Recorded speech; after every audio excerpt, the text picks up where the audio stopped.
के India expo mart में India international garment fair का आयोजन होने जा रहा है। इस समय हमारे साथ बातचीत करने के लिए हैं चेयरमैन रवि ठकराल जी। सर, क्या कहना चाहेंगे जो ये आयोजन होने जा रहा है इंडिया इंटरनेशनल गारमेंट फेयर का, इसको सफल बनाने के लिए आप क्या विशेष तैयारियां कर रहे हैं? देखिए, हमारा ये 68th एडिशन है गारमेंट फेयर का, जो कि 7, 8, 9 फरवरी को इंडिया एक्सपो सेंटर में होने जा रहा है ग्रेटर नोएडा में।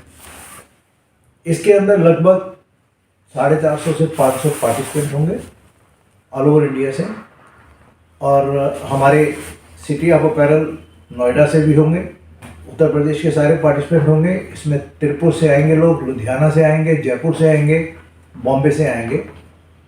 और इसके अंदर जो इसको बेहतरीन बनाने के लिए हमारे पिछली बार काफ़ी हमारे स्टोर आए थे हमारे यहाँ पे, जिनको एक कमी महसूस हुई थी। हम हमेशा देखते हैं हमारी कमी क्या है, हम उसको भी दूर करने की कोशिश करते हैं। तो उनको बोला कि मेंस जो गारमेंट्स हैं मेंस के वो कम हैं, तो उनके पार्टिसिपेंट ज़्यादा चाहिए। तो इस बार हमने उनको प्रमोट करने के लिए हमने बॉम्बे से, साउथ से सब मेंस के जो काम करते हैं, अच्छा मेन शर्ट्स बनाते हैं, मेन पैंट्स बनाते हैं, उन सबको हमने इनवाइट किया है। उनको स्पेशल पवेलियन बना के दे रहे हैं ताकि उनको एक अलग आइडेंटिफिकेशन मिले और लोग बाहर भी वहाँ आके इजीली उनसे ले सकें। और सबसे इम्पॉर्टेंट चीज़ जो है कि इसमें हमारे कई सेक्शन है गारमेंट के। इसमें वुमेंस गारमेंट का अलग है, किड्स गारमेंट का अलग है, मेंस गारमेंट का अलग है। तो ये सब अलग अलग सेपरेट शो है हमारे। और उसके अंदर हमारा फैशन शो भी होगा, तीनों दिन 2 बार ही फैशन शो होगा हमारा। और इसके अंदर सबसे इम्पोर्टेंट पार्ट जो है बायर्स और बाइंग एजेंट, जो हमसे माल खरीदते हैं। हमें उम्मीद है कि इस बार हमारे पास बहुत अच्छे बायर आएंगे। हमने कुछ फोकस कंट्रीज़ हैं जो कि हमारा FTA जिनके साथ हुआ है, जैसे ऑस्ट्रेलिया का आज से हो रहा है। ये बहुत ही इम्पोर्टेंट रोल है FTA का हमारे आगे बिजनेस के अंदर, जो बढ़ाएंगे हमें, उसमें एक बहुत बड़ा रोल प्ले करेगा। दुबई के साथ FTA, UAE के साथ FTA हो गया है, जापान के साथ है, इस तरह और भी कंट्रीज के साथ, साउथ कोरिया के साथ भी हो रहा है। तो हम इन सब कंट्रीज को फोकस कंट्री बनाया है, यहाँ से हम सब बायर्स को बुला रहे हैं। और ये सब लोग इस बार यहाँ पे सब, अभी जो हमारी जो टीम है, जो हमारी डेडिकेटेड टीम है जो बायर प्रमोशन कर रही है, उनका जो डाटा है वो इस बार रिकॉर्ड तोड़ दिया उन्होंने कि उन्होंने 750 लोगों के जो रजिस्ट्रेशन हुई है उसके अंदर मैक्सिमम नए स्टोर्स आ रहे हैं इस बार। उसका एक बहुत बड़ा मेन रीज़न है, चाइना से लोग थोड़ा अपना बिजनेस जो है ना डाइवर्ट कर रहे हैं इंडिया की तरफ। और उन लोगों को क्या लगता है कि चाइना से जो आजकल उसके रेट भी बढ़ गए हैं, उनका कोरोना की वजह से प्रॉब्लम है, टाइम पे डिलीवरीज भी नहीं आ रही। तो उन सब ने अपना को पूरा इंडिपेंडेंट तो हम पे नहीं हो सकते, वो 5 to 10% यहाँ हमारे पे अगर बिजनेस डाइवर्ट करते हैं तो हमारे यहाँ बाढ़ आ जाएगी। इतना काम हमारे यहाँ सकता है। और सर, जैसे देश के प्रधानमंत्री नरेंद्र मोदी जी हैं, वो एक आत्मनिर्भर भारत को बहुत बढ़ावा दे रहे हैं, तो आपको क्या सहयोग मिल रहा है आपके क्षेत्र में कि सरकार से आपको मदद मिल रही है, उसके बारे में आप क्या कहना चाहेंगे? देखिए, आदरणीय प्रधानमंत्री जी ने बहुत सहयोग दिया है। आज उन्होंने ही एक, अभी पिछले साल उन्होंने एक मीटिंग करी थी जिसके अंदर उन्होंने सारे कंट्री के एम्बेसडर को इकट्ठा किया, हमारी ट्रेड प्रमोशन काउंसिल्स को इकट्ठा किया और वेबिनार पे सबसे मीटिंग करी। उन्होंने सबको बताया कि जैसे हमारा ODOP है, हर वन डिस्ट्रिक्ट वन प्रोडक्ट, सब एम्बेसडर्स को बोला कि आप देखिए आपके उस एरिया में कौन से प्रोडक्ट, अपने देश की कौन सी स्टेट की प्रोडक्ट बिक सकती है, आप उनको बढ़ावा दीजिए। तो हमारी एक्सपोर्ट को बढ़ावा देने के लिए प्रधानमंत्री जी ने बहुत ज़मीनी तौर पे भी काम बहुत किया है, जिससे हमको बहुत सहयोग मिल रहा है। और हमारे लिए सबसे इम्पोर्टेंट चीज़ क्या है कि बायर यहाँ पर आएँ और यहाँ पर हमारे से माल खरीदें। और माल खरीदने के लिए उनका जो सिस्टम है वो एक एग्जीबिशन के रूप में हम यहाँ दे रहे हैं, जो कि 7, 8, 9 को होने जा रही है। और इसके अलावा आप बताइए क्या पूछना चाहते हैं?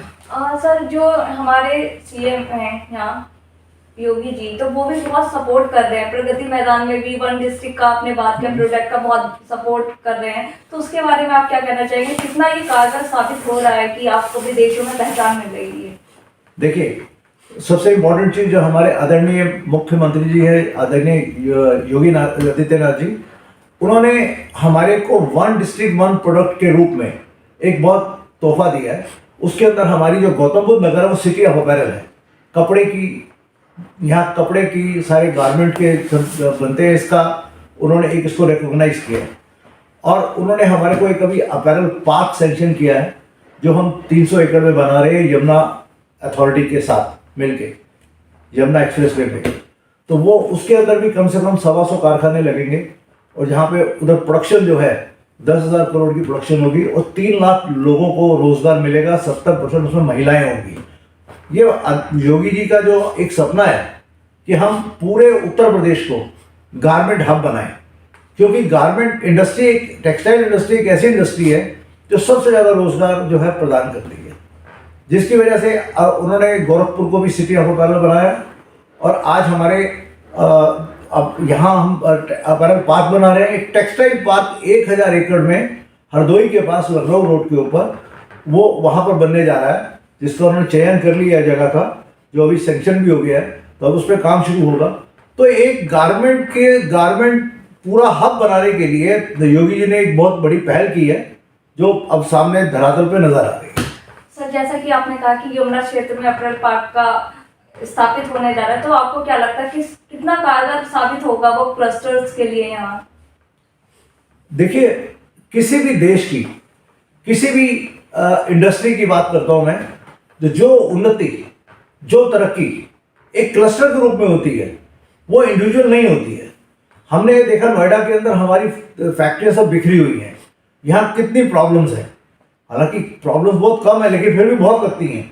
जब हम एक क्लस्टर में काम करेंगे, अब अपैरल पार्क में एक जगह पे 150 फैक्ट्रियाँ होंगी, वहाँ पे सबकी प्रॉब्लम्स एक, सबकी समस्याएं एक जैसी। सरकार को भी समाधान करना, तो एक समस्या का समाधान करना, इतने लोग खुश, और एरिया पूरा उसी तरह गारमेंट की परिस्थितियों में ही रहेगा, तो उसमें कोई प्रॉब्लम नहीं आएगी। और इस बार तो उन्होंने हमारे को वहाँ पे सड़कें भी बहुत बड़ी बड़ी दी हैं, जिसके लिए हम सरकार का शुक्रगुजार हैं कि अगले 20 साल 25 साल को देखते हुए वहाँ पे सड़कों का बना निर्माण हो रहा है। तो इससे एक बहुत अच्छी अंतर्राष्ट्रीय स्तर पर एक अच्छी ख्याति होगी, लोगों को पता चलेगा भी यहाँ पे अपैरल पार्क इंटरनेशनल लेवल का बन गया। सर, ये तो बहुत सारी बातें हो गई। अब हम फिर से आते हैं इंडिया इंटरनेशनल गारमेंट्स फेयर पे, तो उसके बारे में आप क्या कहना चाहेंगे? जो फेयर होने वाला है उसका मुख्य आकर्षण केंद्र क्या होने वाला है? देखिए, उसमें सबसे इम्पोर्टेंट चीज़ है कि मेन सेक्शन अलग है, किड सेक्शन अलग है। लोग अपनी नए नए बेहतरीन कपड़ों में नई लाइन बना रहे हैं, कितने डिज़ाइनर्स उसमें आए हैं, नए स्टार्टअप्स भी आ रहे हैं और सब ने बहुत बेहतरीन लाइन बनाई है। देखिए, आज जापान में मैं गया था, अभी पिछले 10 दिन पहले जापान में था, वहाँ पे मैं कई बायरों को मिला हूँ। वो सब लोग, उन्होंने अपनी इन्वेस्टमेंट चाइना में कर रखी है। वो जो चाइना में इन्वेस्टमेंट करी हुई है, जब जापानीज़ का अपने यहाँ पे तो मैन्युफैक्चरिंग होती नहीं है, तो सब वहीं कराते हैं। कुछ लोग अपनी फैक्ट्री लगाई हैं, कुछ उन लोगों से कराते हैं। अब वो हमारे यहाँ आ रहे हैं, कुछ लोग हमारे यूपी के अंदर वो इन्वेस्ट करेंगे पैसा, लोगों के साथ फैक्ट्रीज लगाएंगे, जॉइंट वेंचर करेंगे, एक मशीनरी और टेक्सटाइल पार्क बनाने के लिए उन्होंने अनुबंध किया है, वो भी बनाएंगे। तो ये सब चीज़ें जो है ना, ये हमारे यहाँ पर आ रहे हैं, उससे वो सब बायर यहाँ पे डाइवर्ट हो रहे हैं, वो सब इंडिया इंटरनेशनल गारमेंट फेयर में आ रहे हैं। और हमें उम्मीद है इस बार कम से कम 100 से ज़्यादा बायर आएंगे इंडिविजुअल जापान से, जो कि एक हमारे लिए बहुत ही अच्छा माइलस्टोन होगा। Thank you so much sir, 10 minute से बात करने के लिए आपका बहुत बहुत धन्यवाद। Thank you.